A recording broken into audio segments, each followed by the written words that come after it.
is taking the wrong approach. Yes, and look what happened to the dinosaurs. Well, they were around for a very long time. They're not with us now, though, are they? 130 million years. Okay. So, but we are negotiating.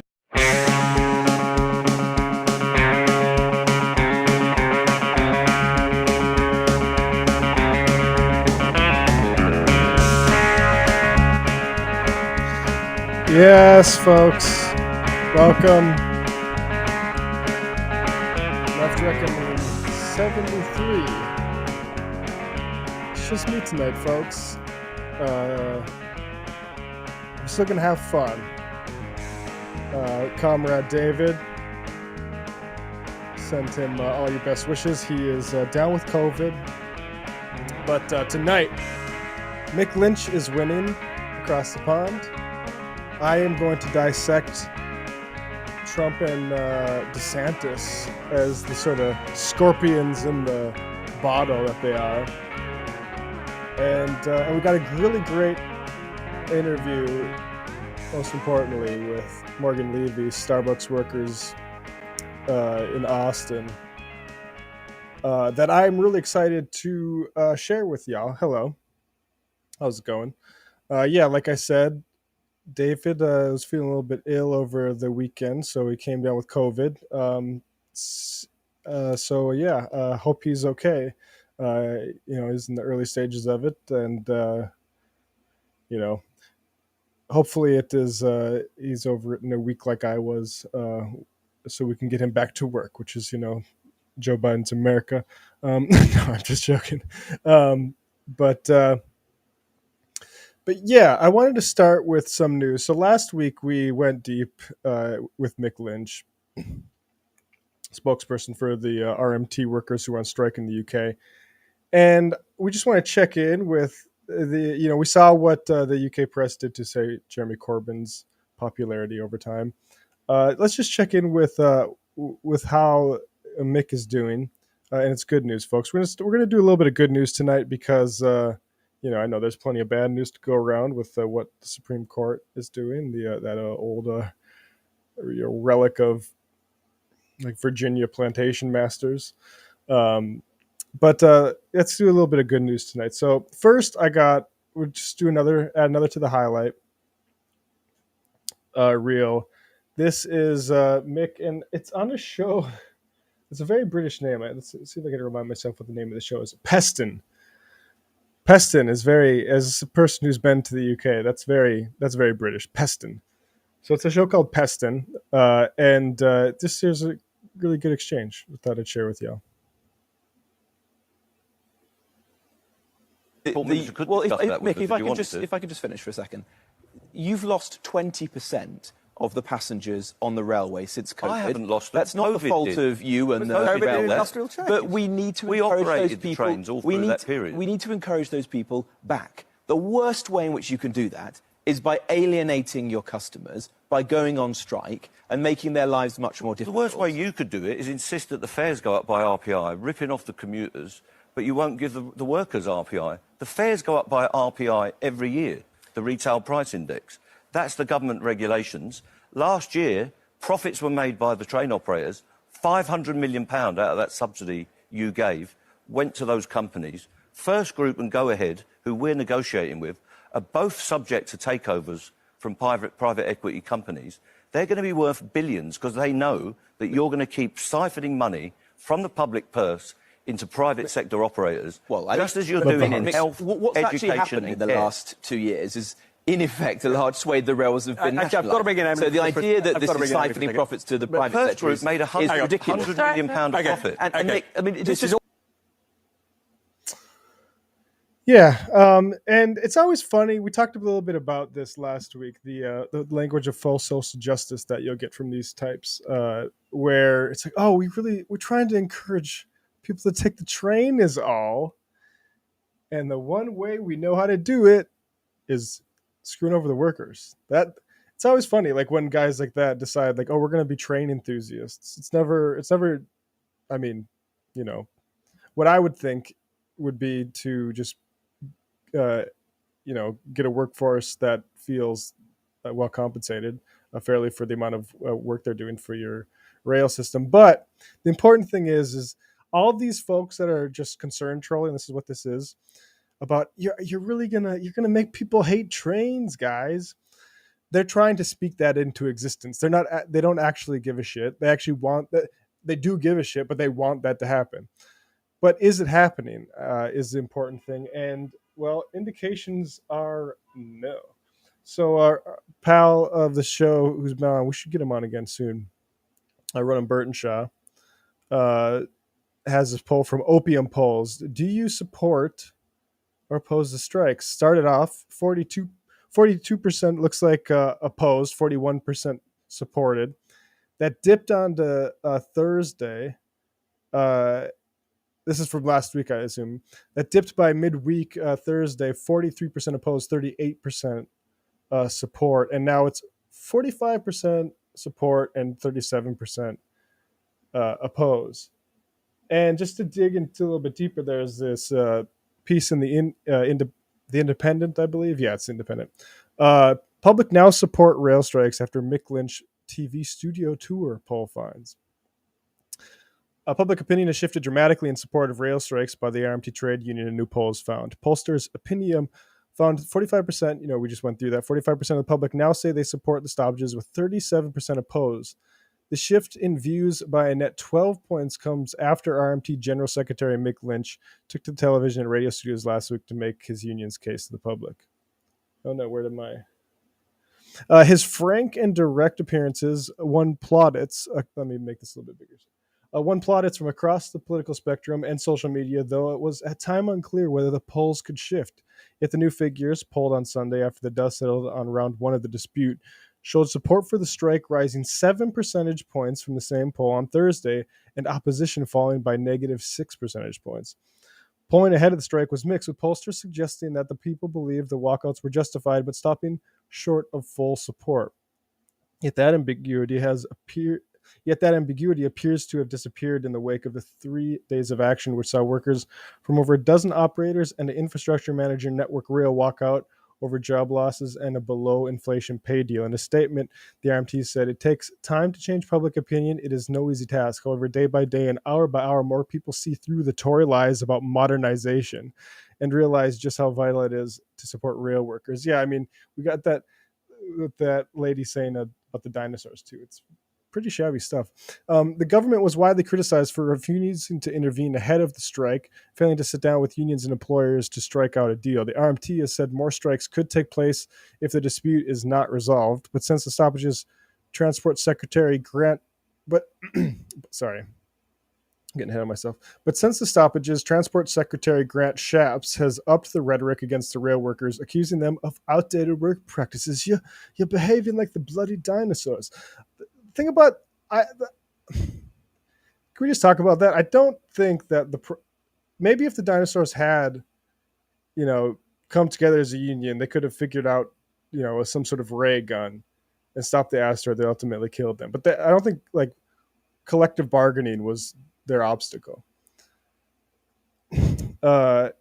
And we'll just continue here because there's a good bit about Keir Starmer. Yeah, here we are.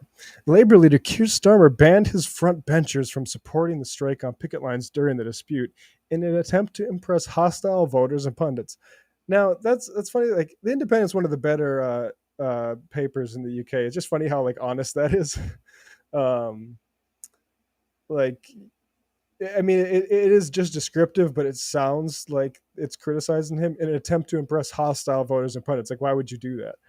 But impressed by the latest poll showing widespread public support, Labour MT John Trickett said the RMT union has shown what strong leadership and clarity of message can do to public opinion. Good leadership is about being a signpost, not a weather vane. I mean, sound off in the chat if you know how Keir Starmer still has this job. We've talked a little bit with Paul O'Connell about labor, and I mean, a similar sort of problem with the Democrats. What is that party doing? And is it even salvageable? And if it's not salvageable, where do you go? But good Lord, Keir Starmer, man. So, we have our own worker I think one of the more inspiring interviews, I might say that. I don't know if I say that a lot. Morgan Levy, Starbucks Workers United, 45th and Lamar in Austin. At Mo underscore at MO underscore EL underscore LE. I found it really inspiring to hear her talk about the process of all of a sudden your workers are talking about unionizing. One worker takes a little initiative, and all of a sudden this conversation.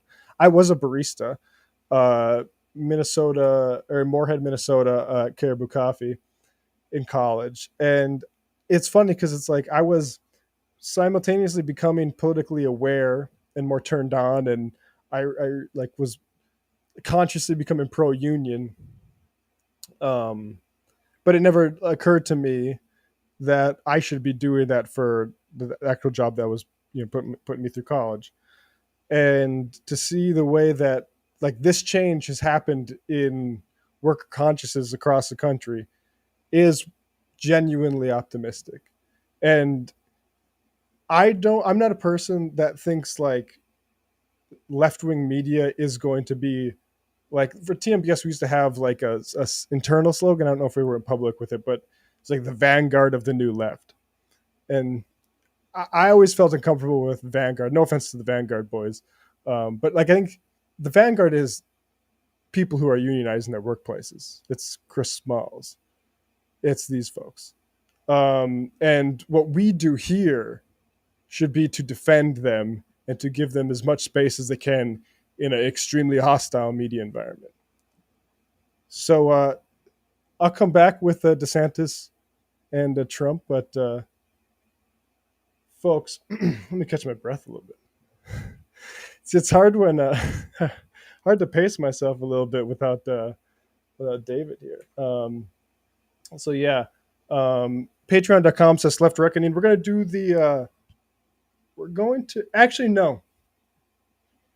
We're going to just do post game for members tonight.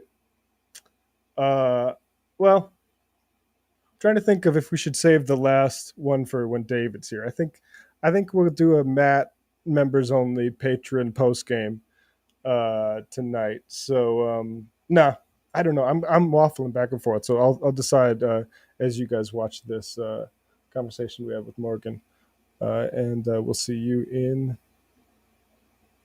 a little bit.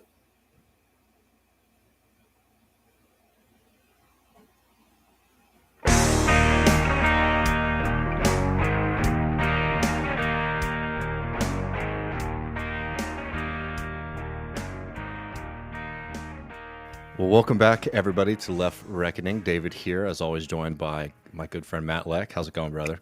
It's going well, David. Well, we're really excited here to be talking about this. This is a story close to home, right here in Austin, Texas. The first Starbucks, the first unionized Starbucks, won their vote earlier this month. And we're joined by one of the organizers here, Morgan Leavy, who's an organizer with Starbucks Workers United. Thank you so much for spending some time with us today. Yeah, thank you for having me. Well, I mean, we certainly had to, because, one of the things that we've been talking on the show about is as these Starbucks unions are sort of, going across the country, you're more likely than not to have something happening in your community, some kind of movement happening in your community, and showing up for these fights is really important to us. But before we get into the campaign, I was just hoping if maybe you could set the stage for folks a little bit about what you and your coworkers were facing at work before the decision to unionize. So, a big reason why we decided, why we started talking about really going for the union at my store specifically, was when Starbucks cut labor all around, nationwide. It wasn't just our store experiencing that, but that really affected myself and my partner's schedules. People are already working multiple jobs, and some people aren't. So those hours really, really matter. And so that was honestly just a huge decision by Starbucks that impacted us and started our conversation. Some of the things that happen at Starbucks, one, it's completely unmanageable most days. The influx of customers that we get, we can reach upwards of 80 to 90 customers in a 30-minute span, which is some insane profit for Starbucks with no extra support on the floor during that time. And so, we're moving as fast as possible. And, just the same as in factory settings, in food service, the faster you work, the sloppier you are. And so burns happen, injuries happen, like prolonged injuries happen too, like in the long run working in food service. So for needed protection for our bodies. And so those are just a couple of things, that is kind of like a day in the life at Starbucks that really were impacting us and made us start talking. And also, do you remember? Sorry, Go ahead, David. I just wanted to follow up on this real quick, because one thing that I think folks might not realize when you're talking about like those staffing issues is that Starbucks tries to present itself like as a job opportunity to folks who like might not have, full availability, right? It's something that they sort of push it as like, oh, you can go to school while you're doing this, or maybe have a second job. And when you start cutting labor like that, it really puts a lot of pressure on those workers. Yeah, for sure. Everyone, not just Starbucks, preaches about Starbucks healthcare, which you need to consistently have 20 hours on the schedule in order to qualify for the healthcare. So that's just one reason. And I think it's around 6 hours a week to get their ASU benefit for college students and things like that. So yeah, for sure. It definitely impacts even the benefits that they offer you. Yeah. I'm curious about like any early moments that stick out as far as like you and your coworkers becoming conscious that, okay, we need to do this together. Because I myself was a barista in college at Caribou Coffee, and as this has been going on, I've just been like running through my mind thinking about like the hypothetical things I could have been talking about instead of just scrolling Twitter the entire time I was there. Like I'm just curious about any moments like that stick out to you. Sure. I think the whole Buffalo situation started in the fall.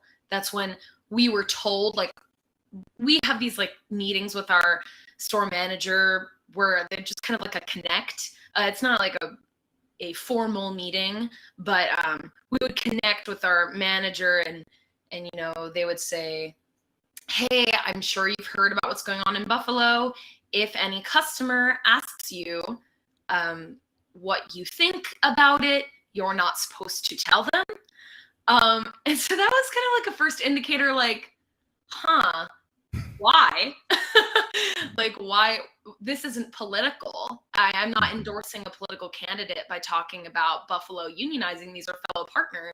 I don't really understand why. And I think that sparked some low-level conversation to start, but once Buffalo in like the January kind of time they actually won their union. That's when I had one specific coworker. She started walking around to all of our partners with a little card that said, "Want to unionize?" And so we weren't actually like having verbal conversations at work, but she would walk over and like, show you. And so then after work, if anyone was thinking about it, we started having conversations with her. And that's how me, her, and my other friend who's a shift supervisor, began our proto committee. Because we were the three that were the most interested from the start. But yeah, that's some things that stick out from that. That's time. Fascinating. Well, I mean, yeah, I mean, I could imagine that things y'all are facing at work, and then seeing these campaigns moving. Is there anything else? Like, I mean, actually, like, let's start to move into like the campaign and how y'all were thinking about it, because this isn't the first time that people have tried to unionize Starbucks, but it's by far the most successful.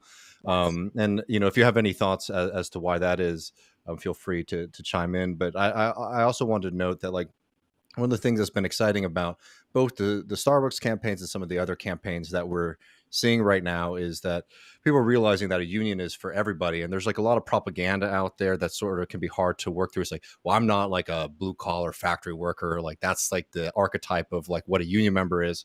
And like, how did that process sort of go in your mind, and the conversations around that start to develop? Yeah, sure. Sorry, I'm trying to think about the beginning of your question. Oh yeah, no worries.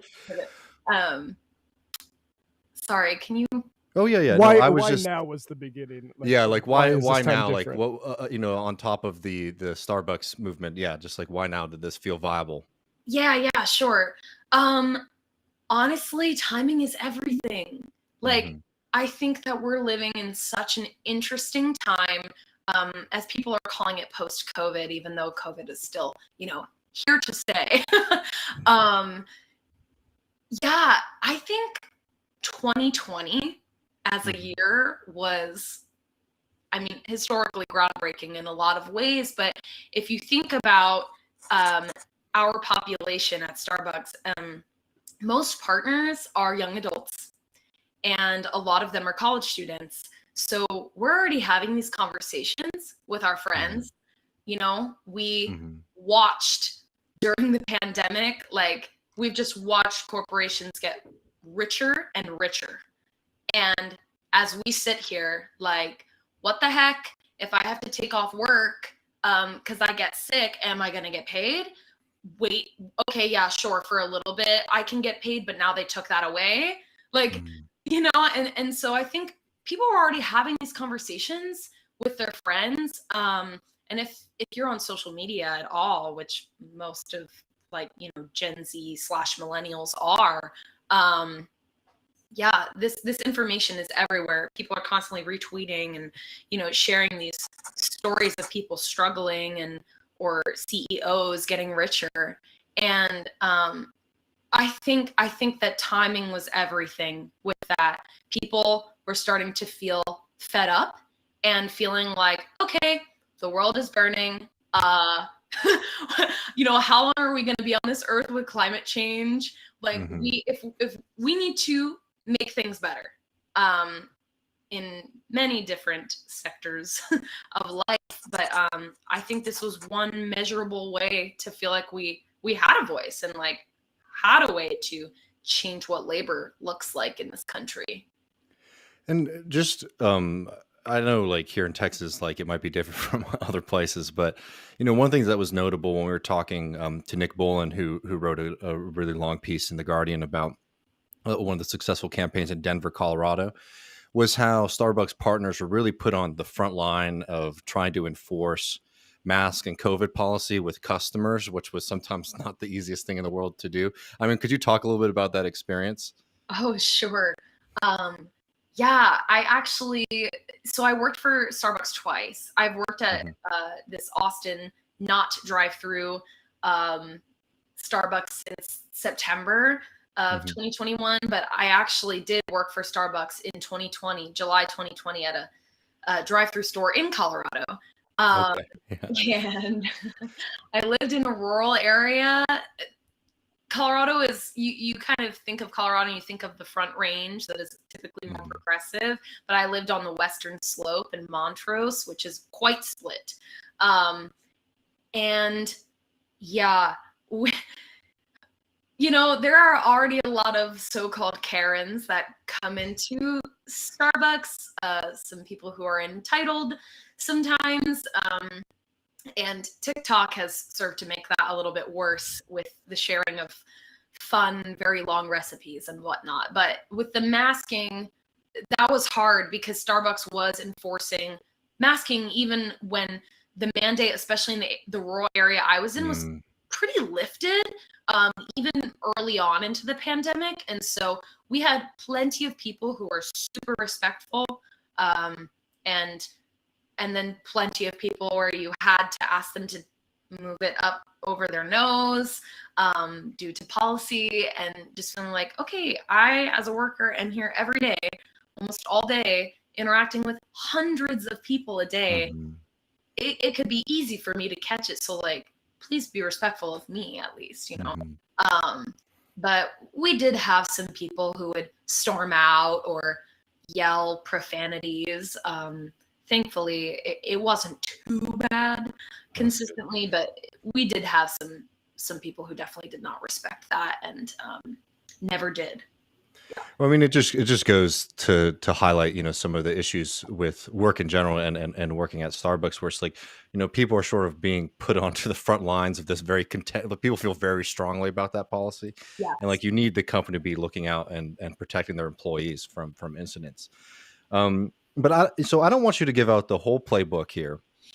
But if you could maybe just paint a picture for people who might be curious about maybe some of the inner workings, maybe somebody who might be interested in pursuing something like this, at their own workplace or even at a Starbucks, what the kind of general timeline was for y'all and how y'all were sort of, getting together and talking about this kind of stuff. Yeah, sure. Well, we organized our store really quickly because we had already surveyed over a few months in these casual conversations who was kind of interested and not. And we had a feeling that the majority of our store was on board already. Mm-hmm. So we were the second store in Austin to petition at 45th and Lamar. And 24th and Nueces was on, I think it was like the 6th or the 9th of March or something. It was a Monday. I remember it was a Monday. We were all freaking out because we saw their letter posted on Twitter.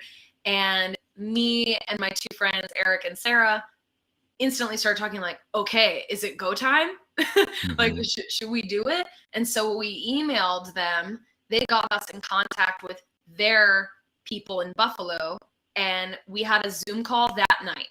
Wow. So the Buffalo workers, man, they have just been on top of it. And like, I'm sure that it's getting harder and harder as the weeks go on and this grows.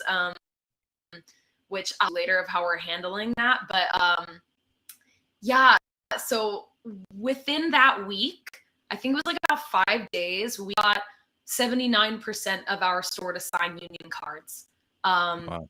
Myself and Eric were driving to people's places, meeting up after work or on their lunch break to get them to sign the union cards. Meanwhile, I was also having conversations with partners who were on the fence, who are asking like, am I going to get my benefits taken away? Why aren't you scared about this? And I said, well, I've been educated on why that's not true and why they're using fear tactics with us. So I was getting coffee with partners, just making sure that I could ease their anxieties and whatnot. And so, yeah. And then once we got our cards signed, I connected with our local lawyer, and we got our letter out 2 weeks on the dot after 25th Oasis. And so, yeah, that was that little period. And then we had a good, 2 months, two and a half months in there, until we had our vote count, because Starbucks at the time had been having hearings with each store, trying to argue that we should not be allowed to vote as a singular store unit, and that we should have to vote as a district, and that the districts were so fundamentally intertwined, is what they kept saying. They were like so fundamentally intertwined that it should be required that we vote as a district, which of course they were just trying to stall and make sure that they got as many people on board so that it would be harder for us to win. So we had our hearing a few weeks in, and we won our hearing. And that meant that we were able to vote as a store, and we were trying to vote in person, but they had at that point not really had a lot of in-person votes. So we did mail-in, and then we won. So, and you won by a good margin too. We got to note that, right? 10-1. Yeah, 10-1, and we had, I think, 5 or 6 challenged votes, and just based on conversations with those partners, I knew that it would have been a larger margin had those votes not been challenged and counted. But yeah, we were almost unanimous. But it's all good. It's all good though. The morale of the partners is generally super on board, and like, we're a union now, so it doesn't matter. Beautiful. Yeah. But yeah, for other partners who are looking to get involved in this, we have this beautiful system set up now on the Starbucks Workers United like main website, where all you have to do is type in your information in your store and what state you're in, and the OG people get you connected with the representatives in your area, so that you can feel connected pretty much right away and start on what you need to get started on. Did y'all have any of those now infamous meetings with ownership about the process of unionizing during that in-between period? We didn't. Yeah, our manager is really great. You know, if anything has been like an unfair labor practice of sorts, like, it never seemed super malicious, at least carried out by our management. I think it's just kind of something that's a top-down thing. It's like, if I don't do it, I'm going to lose my job. Well, if I don't do it, I'm going to lose my job, you know? And that's how the whole thing has been working for them. But no, we had a store meeting about a week before 24th and New England. So the movement was growing, and we had a meeting as a store where our district manager was there, and they were like, look at how great Starbucks is. We have all of these wonderful benefits. Like, we want to make sure that you know. And we like went over dress codes too, which is kind of weird, which then eventually was much more enforced after we petitioned, and we had been historically a very lax store like culture. So that was the only meeting that we had, and honestly, that was the thing that pushed me over the edge. After I had that meeting, I found out that I was not able to get my healthcare benefits until October, and I have not been covered since like last summer. So I was angry, and I was like, "All right, let's go." You know, well, I know that. What's the reaction been? Because we saw Starbucks weigh into the the attack on trans people, saying we might take away your healthcare if you think about this. And I'm just curious about that part. And is there any notable internal reaction to Howard Schultz's different gambits, whether it's like bringing up the Holocaust sort of weirdly, or talking about NFTs? Like, is anything, is Howard Schultz being persuasive? We have lots of feelings about Howard Schultz. I personally have lots of feelings about Howard Schultz. Yeah, I don't think that Howard has been persuasive. I think he has been inflammatory, if anything. I think some people were like, oh, cool, like Howard's coming back for the third time. Let's see if he makes some positive changes, you know, and at least from like a management perspective, that has been what a lot of people have been believing, at least towards the beginning when he came back. But as he stayed around and made further blatant statements to the public about how Starbucks will not engage with the union, Howard keeps talking about trust. And how much trust matters with the partners and with the customers and whatever. And I think we said this in our letter, that there's been a fundamental erosion of trust throughout the pandemic and into now especially. And honestly, the more he speaks to the public, I feel like the more personally I have absolutely no trust in him. Yeah, the only way that they will restore trust is engaging with the union at this point. So that's how I feel about that. Hey, you can always redeem yourself, Howard. And steps For are right real. I mean, everyone can. Yeah, you can redeem yourself. Yeah, has not done that so far. And on that note, like the values of Starbucks, like we had Jazz Brissack. I produced a Majority Report. We had Jazz Brissack on earlier this week, and cool. It's the type of people that Starbucks recruits are these socially aware folks, right? So like this, it would be consistent with those values to be a pro-union company, and I think everybody would feel a lot better if you can go get your latte and know that those workers are protected by a union. Absolutely. Yeah, my background is in social work. So, I mean, like, a social work core value is like advocacy. So, Mhm. I was on top. I've been on top of that. You know, that's always been a part of me, and that's also a big reason why I liked Starbucks, even though it was bigger and kind of turning into a fast food chain. I was like, well, at least they have some good values, you know, and Mhm. to see that not be followed through on is a problem. You know, like that's what so many of us say, is that like people are like, oh, why don't you leave? You know, you can get another job that doesn't make you this mad and whatever. And it's like, okay, but we believe in the values that Starbucks preaches. And, you know, we can see that they are still trying to like release policies around these abortion bans and things like that that are really progressive, and really beautiful, and we are not arguing with those things, you know.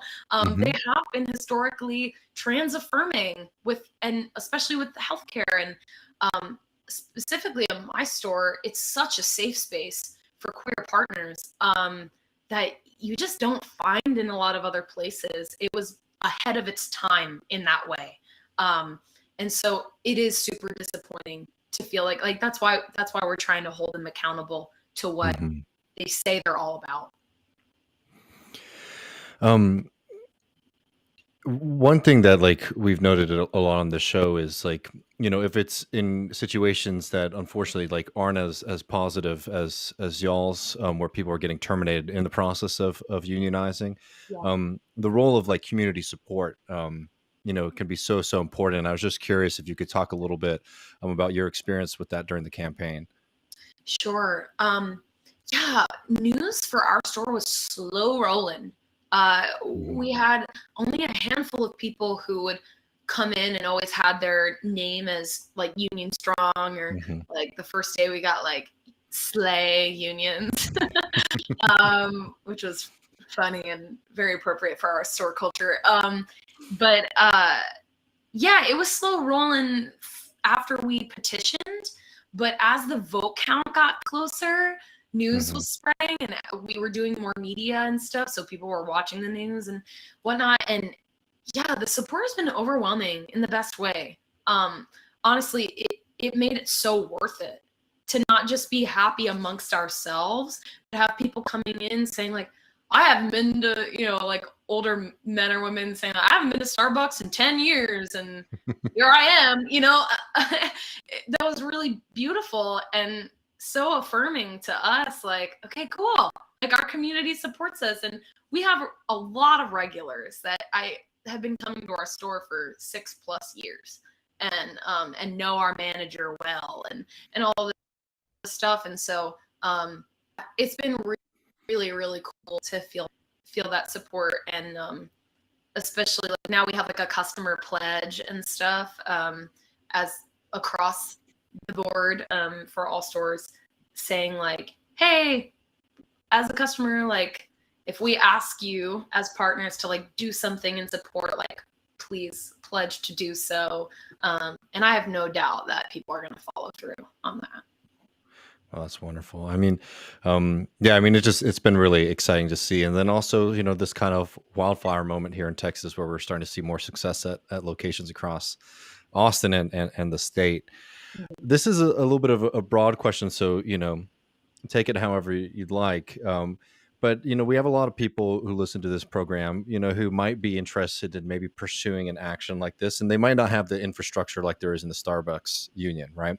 Mhm. But as somebody who's now gone through this process and ended up on the other side, if you're sitting here, you know, pre-deciding to organize and be a part of this, what kind of questions do you think people should be asking themselves? What kind of things should they be thinking about? And maybe what kind of things they should know and be prepared for if they're considering, you know, pursuing a union?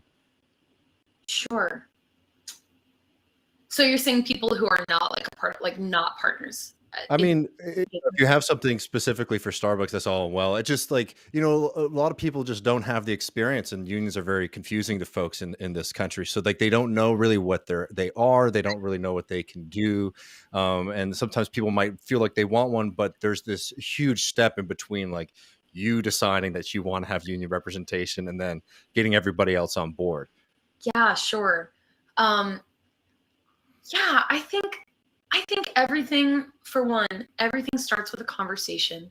If you have a closely like tight knit, or not even super tight knit, but like you talk with your coworkers, that's where it starts. Like being able to have those conversations, and if you have those relationships, or deciding to create those relationships with your coworkers, I think that's a first step. You know, that there's a lot of thinking and processing and reflecting that happens first before you make the move to be like, I'm gonna see if I can get connected with someone who can help me start this.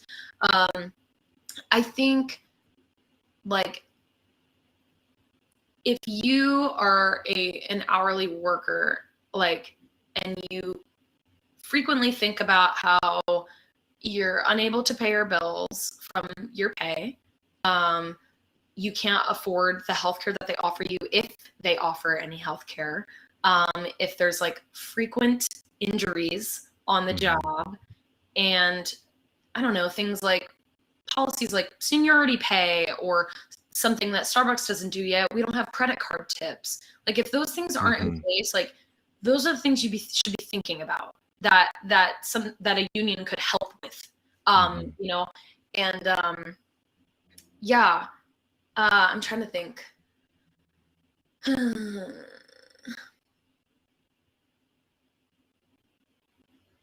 Sorry, I have like ADHD. I might need to be prompted again. Oh no, you're on fire. I mean, just lastly, because it's one of the things I think is so great about organized labor, is how it brings people together. And I'm just curious if you feel closer to your partners and coworkers now that you have come through this and are on the other side. Yeah, absolutely. I mean, we were already close, but yeah, I feel like we're close on a different level, because we're like fighting together, you know, like movements bring people together. And it's also gotten us connected with our local DSA. I didn't know, you know, I'm a newer Austin resident. And so that's been really cool, feeling like I have a community already. That's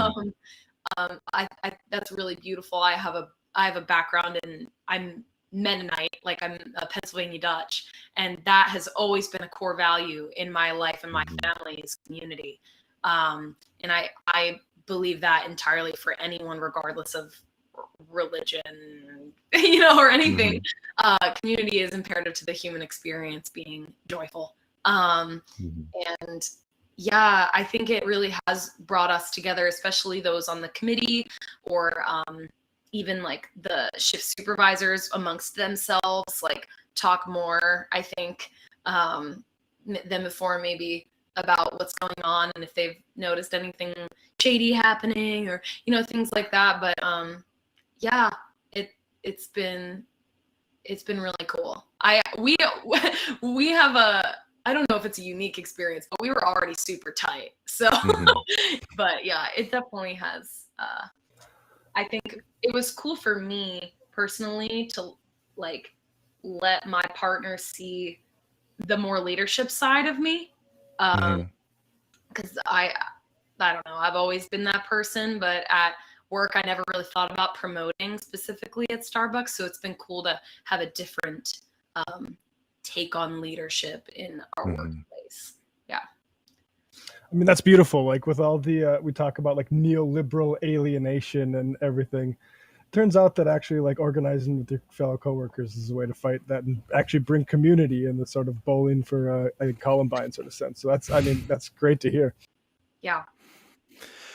Well, Morgan, thank you so much for spending some time with us, and best of luck as y'all move forward and win a contract. Yeah, thank you so much. The bargaining process is crazy. We're organizing on a regional level now. We're getting those things put in place, and it's exciting. Hoping for good stuff. Oh, well, super excited to see what happens next. Well, everybody, this was Morgan Leavy, who is a successful now organizer at Starbucks Workers United. We really appreciate you taking the time. Yeah, thank you guys so much for having me.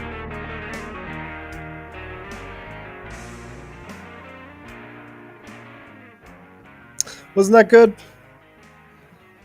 I gotta say I haven't checked in I guess a couple of weeks now, but I'm pretty. The second there is a Starbucks that's unionized within walking distance of me in Brooklyn here, gonna get my first Starbucks in a long time. I was Caribou Coffee, so I bought some propaganda about Starbucks. But the truth is, coffee is just a really great thing in general. That is kind of, I mean, it's central to civilization. Let's get real for a second. In like 300 years or so ago, there was what was called cafe people that you wouldn't necessarily invite to your house, but they're fun to talk to. And you get a lot of Enlightenment era sort of pamphlet. You're printing off pamphlets. You're taking it to the cafe, and obviously, where are you getting those beans from? Colonialism, but uh, the salutary parts of it is people coming together, and coffee is really important. So it's. I mean, imagine if you had a really large chunk of a city's coffee workers just decide, no, fuck this. You gotta take away our abortion rights. Like that's where shit happens. That's how you get to a general strike, sort of. That it's building up this sort of stuff, and yeah. So I really enjoyed you. Thank you, Morgan, for joining us. And I don't think it was Morgan's mic. I think there's a problem with the restream actually. So restream might not be long for this world. We're gonna try something else. Folks,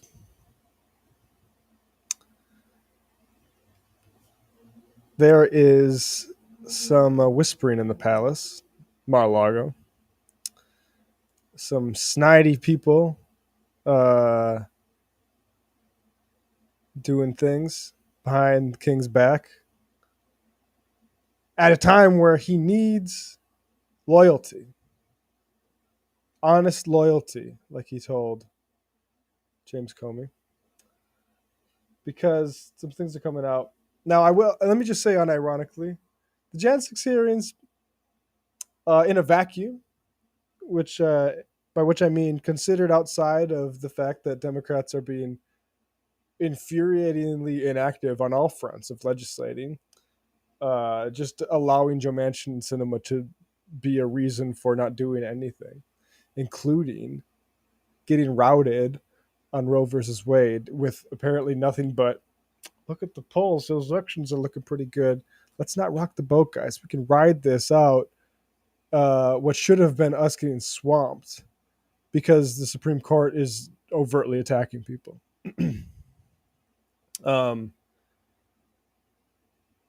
So that stuff is all infuriating. I understand. I totally understand why folks are saying, this stuff is not interested. I would personally hesitate to just echo the GOP's talking points on the matter myself. But that was, and now I definitely would. I mean, I'm doing the opposite. I think it's very intriguing. I mean, we know that. I mean, the overall contours of this aren't surprising to somebody who like me, who thought Trump wanted a coup, but overall the power structure were like, you just gave us the Supreme Court and the rest of the judiciary and some tax cuts. Like, bro, we don't really need you anymore. And Trump's like, well, we do coups, 2000 guys, do 2000 for me. And like, no. But what's interesting is to know how, who was taking a close look at, should we do this? Because the thing about like Alex Perrine has this concept, like the insane people who were just sort of being used by the old Republican Party have taken it over now. And so like Pence, like he's like walking back and forth. Like, and for some reason he's credited with like standing up for it, but he was taking a good gander, and his aides are like, come on, Mike, we're not gonna do the coup here. And Trump got really pissed. And the more interesting details of Jan 6, I mean, probably the most important stuff is going to be all the different like uh when could have action been taken that wasn't taken, who had connections to the Proud Boys or Oath Keepers, what was Giuliani doing, for instance. That stuff's all probably the most important stuff. Trump as a character has been the has been the funniest and the reason to come. And I'm not there's like I feel like it's uncool, but I'm not afraid to say it's. I'm enjoying this. And I feel like in any era I would enjoy this. This is like if Richard Nixon threw Berger out of the wall. Well, let's play this thing. You got my level here with this stuff. So here is a clip from Hutchinson, Meadows' chief of staff. Meadows is chief of staff, sort of. And here she is, like just going into. If you haven't seen this, this is funny stuff, and it's horror, and it's funny in the sense of like.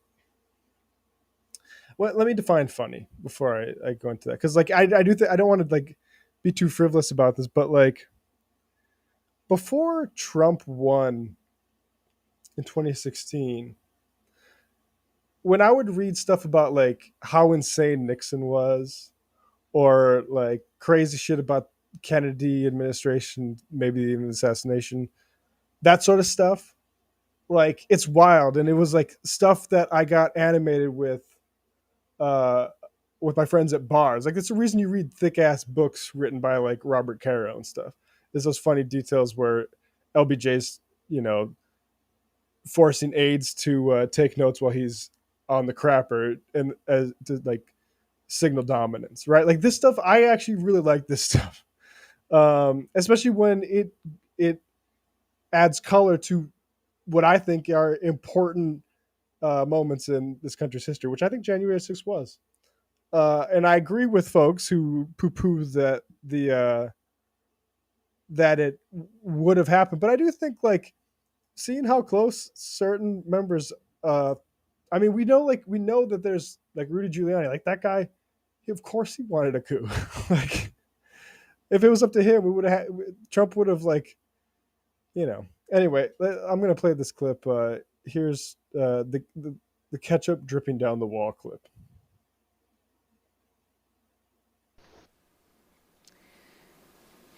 The physical altercation that Ms. Hutchinson described in the presidential vehicle was not the first time that the president. And I'll just say, like, there's going to be some Secret Service guys saying, like, we'll testify in court under oath that never happened. And I'm not saying Hutchinson couldn't be lying, but the Secret Service, okay. They sober up. Had become very angry about issues relating to the election. On December 1, 2020, Attorney General Barr said in an interview that the Department of Justice had not found evidence of widespread election fraud sufficient to change the outcome of the election. Ms. Hutchinson, how did the president react to hearing that news? Around the time that I understand the AP article went live, I remember hearing noise coming from down the hallway, so I poked my head out of the office, and I saw the valet walking towards our office. He had said, "Get the chief down to the dining room, the president wants him." So Mark went down to the dining room and came back to the office a few minutes later. After Mark had returned, I left the office and went down to the dining room, and I noticed that the door was propped open and the valet was inside the dining room changing the tablecloth off of the dining room table. He motioned for me to come in and then pointed towards the front of the room near the fireplace mantle and the TV, where I first noticed there was ketchup dripping down the wall and there's a shattered porcelain plate on the floor. The valet had articulated that the president was extremely angry. I'm sorry, I just got to dwell on that. Ketchup dripping down the wall and a shattered porcelain plate. Like this is poetry. This should be taught in poetry class. It's beautiful. and I noticed that the door was propped open and the valet was inside the dining room changing the tablecloth off of the dining room table. He motioned for me to come in and then pointed towards the front of the room near the fireplace mantle and the TV, where I first noticed there was ketchup dripping down the wall and there's a shattered porcelain plate on the floor. And she comes in mid-drip. Like, that is cinematic. You can see why the Republicans are tempted to say this is all made up, because that is, I mean, you come in and it's still just, you can feel the energy of a huffy Trump.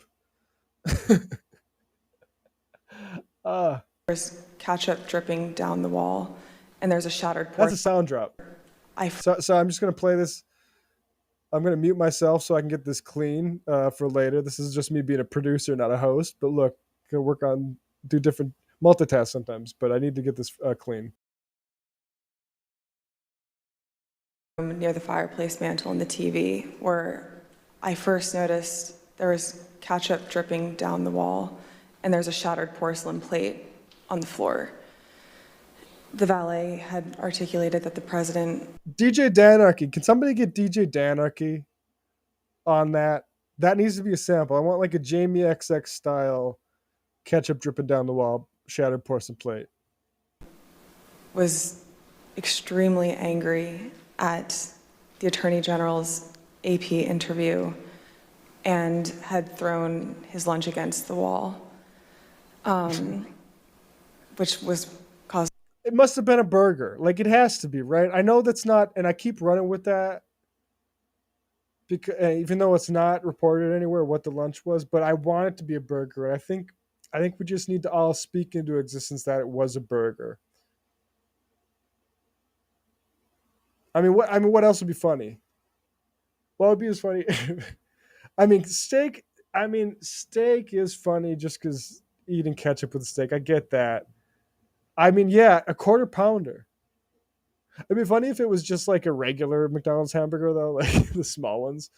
He just like, give me 4 of those. It's like, sure, we can just get you 2 quarter pounders. Like, no, I like the little ones. Those are extra, not poisoned.